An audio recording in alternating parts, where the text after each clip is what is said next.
Yeah, that's the plan. To go get those world titles. Yeah, I believe so too. So I believe there's not a more perfect fight to be on an undercard and fight a Puerto Rican.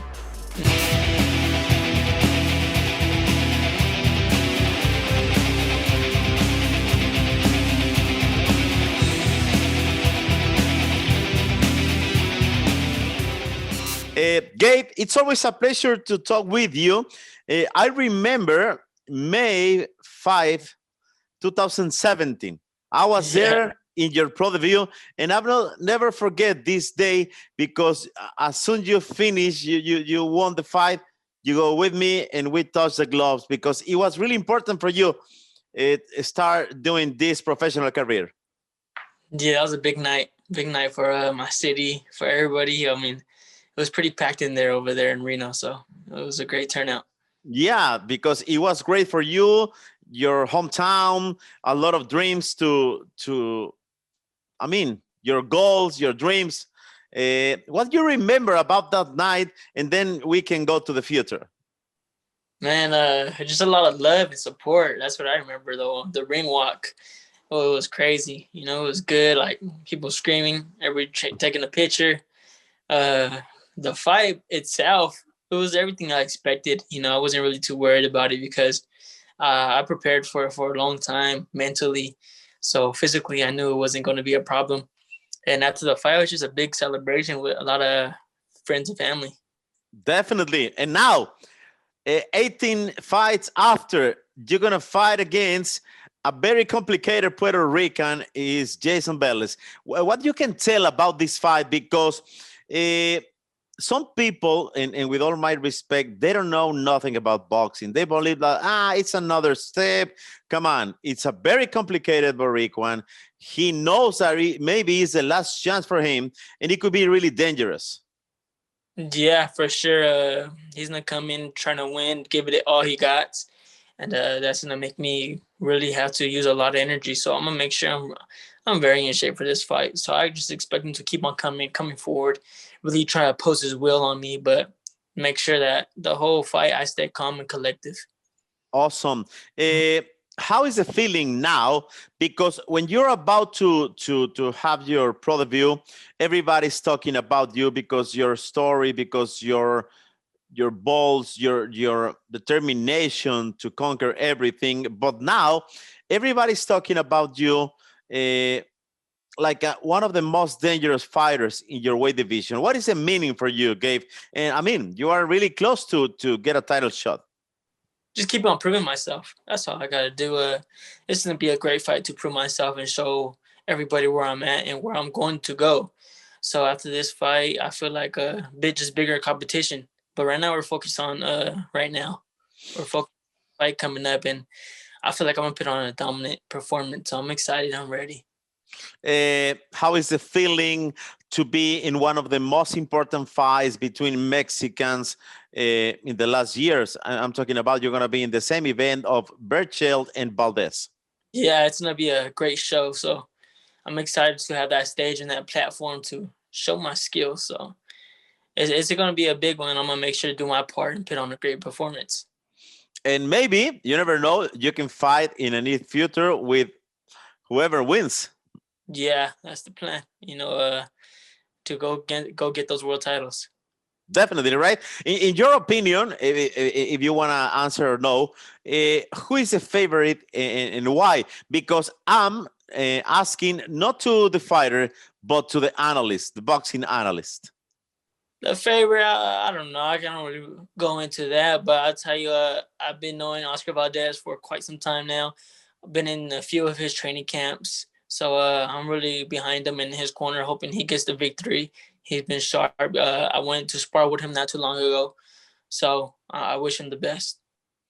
Uh, Now let's talk about 2020. It was a really busy year for you, and I can bet that you are really grateful because you fought, sorry, 3 times in 2020. What is the meaning for you to have a lot of activity in 2020 in the bubble in Vegas, and Top Rank is saying, hey, this is one of the best fighters that we have now.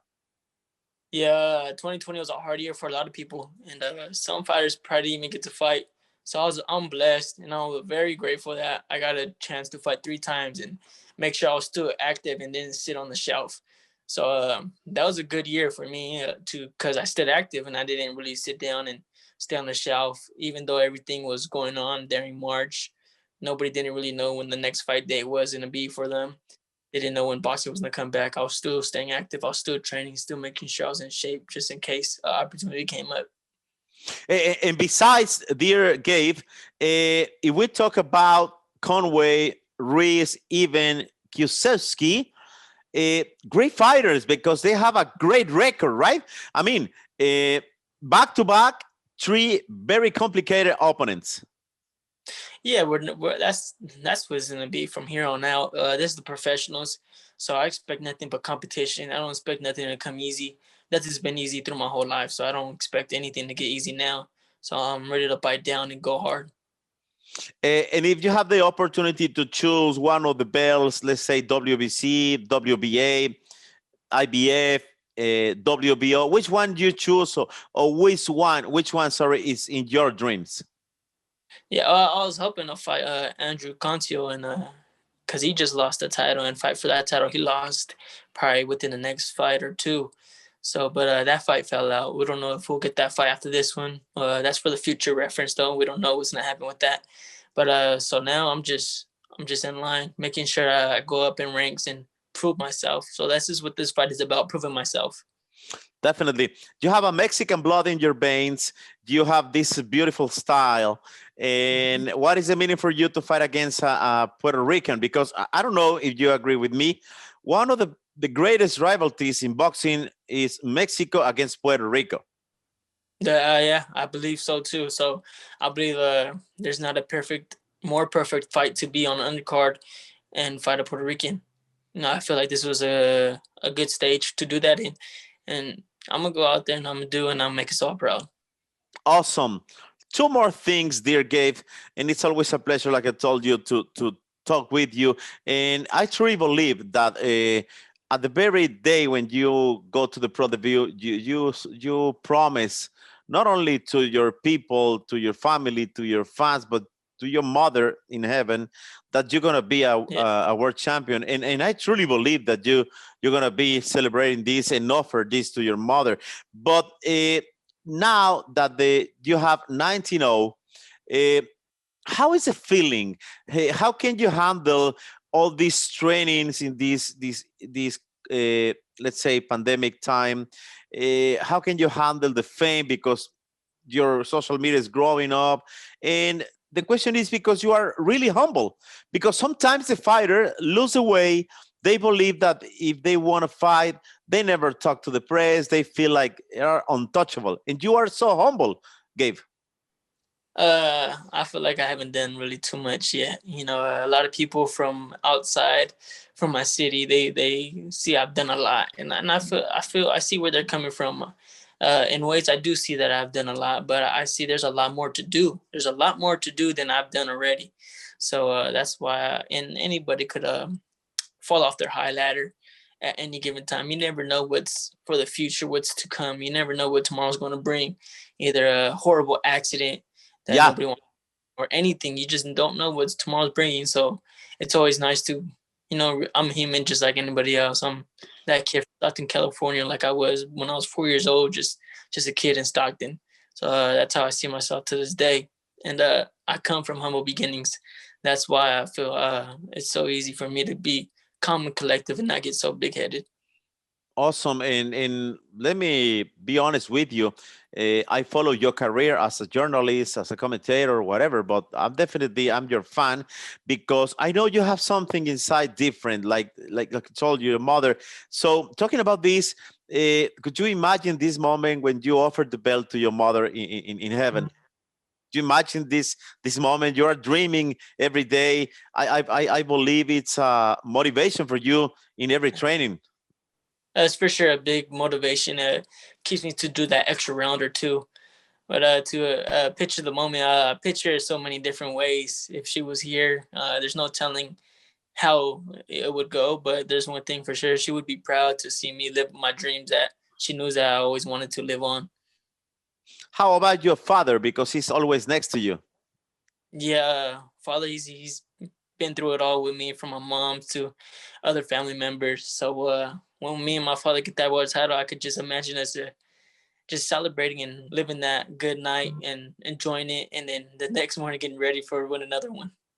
Dear Gabe, what we can expect from you, and what can you tell to the Mexican people, La Raza, not only the Mexicans of the first generation, but second or third generation? I'm a high pure boxer, a high IQ. Yeah. I mean, pick my fighter apart, and when there's times to go forward and put that extra punishment on him, I'm gonna go do that. I'm gonna be right there. I'm not gonna be hard to find. And come February 20th, this is gonna be a hell of a show, and I can't wait to put it on. Okay, let me close with this, because I just remember I spoke with Jayson Vélez in the morning, and he respects you, but he knows that is the last chance. He knows if I lose with Gabe Flores, I'm gonna retire, but the people is not taking me seriously. So you are respect all your opponents, right? So he mentioned, I hope Gabe doesn't get too confident, because I go for everything. Well, I'll tell you this, I'm gonna be ready come February 20th, and I don't think he's gonna be able to brace himself enough for what's coming. And I know he's gonna be ready. I don't overlook him. I'm not looking down at him or anything. I just know what I'm bringing. Well, dear Gabe, it's always a pleasure. You have a good share of my friend Jorge Capetillo. Say hi to him. And blessings, my man. It's always a pleasure, like I told you. Thanks for everything. Thanks to your father, and thanks to you. And see you on February 20. See you soon, my guy. Thank you. Take care, my man. Bye-bye. Si te gustó nuestro contenido, suscríbete a nuestro canal de YouTube. Y si no te gustó, también. No puedes jugar boxeo.